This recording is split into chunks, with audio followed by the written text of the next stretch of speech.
மும்பையில் உள்ள தாராவி குடிசை பகுதியில் ரோஹன் பாட்டீல் தனது தந்தை மனோஜ் மற்றும் தாய் சுதாவுடன் வாழ்ந்தான். குடும்பம் கடுமையான வறுமையில் இருந்தது.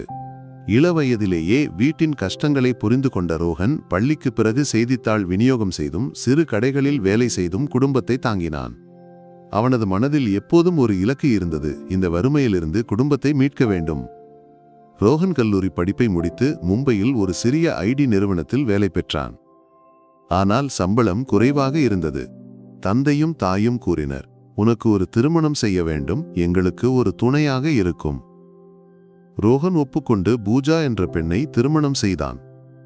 திருமணத்திற்கு பிறகு பொறுப்புகள் அதிகரித்தன. ரோஹன் நினைத்தான், மும்பையில் இப்படி வேலை செய்தால் வாழ்க்கை மாறாது, ஒரு பெரிய வாய்ப்பு தேவை. பூஜாவும் மனோஜும் சுதாவும் கூறினர், வெளிநாட்டிற்கு சென்றால் அதிகம் சம்பாதிக்கலாம், ஒரு வேலை தேடு. ரோஹன் துபாய்க்கு சென்று ஒரு தொழில்நுட்ப நிறுவனத்தில் வேலை கிடைத்தது. சம்பளம் சிறப்பாக இருந்தது. மனோஜ் மற்றும் சுதாவுக்கு வங்கி கணக்கு இல்லாததால் ரோஹன் அனைத்து பணத்தையும் பூஜாவின் கணக்கிற்கு அனுப்பினான். முதலிலெல்லாம் நன்றாக இருந்தது. ரோஹன் தொலைபேசியில் அழைக்கும்போது பூஜா மனோஜையும் சுதாவையும் தொலைபேசியில் பேச வைப்பாள். ஆனால் ஒரு வருடம் கழித்து அவள் அவர்களை தவிர்க்கத் தொடங்கினாள். அவர்கள் பக்கத்து வீட்டிற்கு சென்றுள்ளனர் என்று கூறி தொலைபேசியை கொடுக்காமல் இருந்தாள். மும்பையில் பூஜாவின் நடத்தை மாறியது. மனோஜும் சுதாவும் வீட்டில் புறக்கணிக்கப்பட்டனர். பூஜாவின் தாயும் தம்பியும் வீட்டிற்கு தங்க வந்தபோது அவர்களுக்கு அறை கொடுக்கப்பட்டது. மனோஜ் மற்றும் சுதாவை மண்டபத்தில் படுக்கச் சொன்னாள். சுதா கூறினாள், எனக்கு கால் வலி உள்ளது, மண்டபத்தில் படுக்க முடியாது. ஆனால் பூஜா கூறினாள், சில நாட்கள்தானே சமாளித்துக் கொள்ளுங்கள். பின்னர் அவர்களுக்கு முறையான உணவு கூட கிடைக்கவில்லை. பூஜா அவர்களிடம் கடுமையாக நடந்து பேச்சை குறைத்தாள். மனோஜும் சுதாவும் துயரத்துடன் கூறினர், ரோஹன் வந்தால் எல்லாம் சரியாகிவிடும். அவர்கள் பூஜாவிடம் ரோஹனுடன் பேச வேண்டும் என்று கெஞ்சினர். ஆனால் அவள் கூறினாள், அவன் அலுவலக திட்டத்தில் மும்முரமாக உள்ளான், உங்கள் விஷயத்தை பேச நேரமில்லை. இறுதியில் பூஜா அவர்களை வீட்டை விட்டு வெளியேற்றினாள். உன் மகனின் பணம் என் கணக்கில் உள்ளது, உனக்கு இனி தேவையில்லை என்று கூறினாள். மனோஜும் சுதாவும் மும்பையின் தெருக்களில் அலைந்தனர். இறுதியில் ஒரு கணேஷா கோவிலுக்கு முன்பு வந்து சேர்ந்தனர்.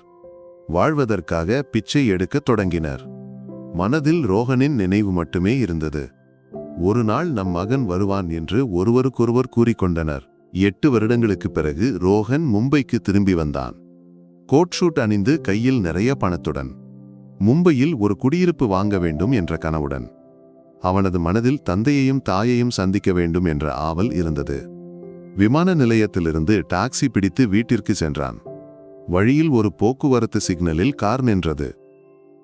அப்போது ரோஹனின் பார்வை தெருவோரத்தில் பிச்சை எடுக்கும் ஒரு முதிய தம்பதியினர் மீது விழுந்தது. அவர்களை பார்த்ததும் அவனது இதயம் நின்றது. அது மனோஜும் சுதாவுமாக இருந்தனர். ரோஹன் காரை விட்டு இறங்கி, அம்மா, அப்பா, நீங்கள் இங்கே என்ன செய்கிறீர்கள் என்று கேட்டான். அவர்கள் மகனை பார்த்து கண்ணீர் வடித்தனர். 8 வருடங்களில் ரோஹனின் தோற்றம் மாறியிருந்தாலும் அவனது குரலை அவர்கள் அடையாளம் கண்டனர். அவர்கள் எல்லாவற்றையும் கூறினர். பூஜாவின் கொடுமை, வீட்டை விட்டு வெளியேற்றப்பட்டது, தெருவில் வாழ வேண்டிய நிலை. ரோஹன் கோபமடைந்தான். அவன் மனோஜையும் சுதாவையும் ஒரு ஹோட்டலில் தங்க வைத்தான். பின்னர் வீட்டிற்கு சென்றான்.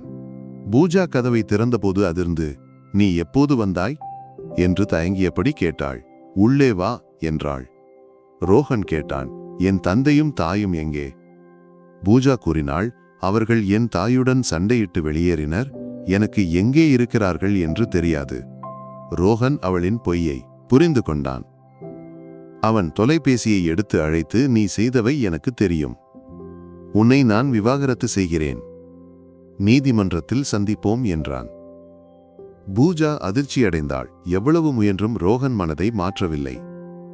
சில மாதங்களுக்கு பிறகு ரோஹன் பூஜாவை விவாகரத்து செய்தான். அவன் மனோஜ் மற்றும் சுதாவுடன் மும்பையில் ஒரு புதிய குடியிருப்பில் வாழத் தொடங்கினான். பின்னர் ஒரு நல்ல பெண்ணை சந்தித்து மீண்டும் திருமணம் செய்தான். அவனது வாழ்க்கை மகிழ்ச்சியால் நிரம்பியது. பூஜாவின் வாழ்க்கை தோல்வியடைந்தது. நாம் ஒரு விஷயத்தை புரிந்து கொள்வோம் இல்லையா?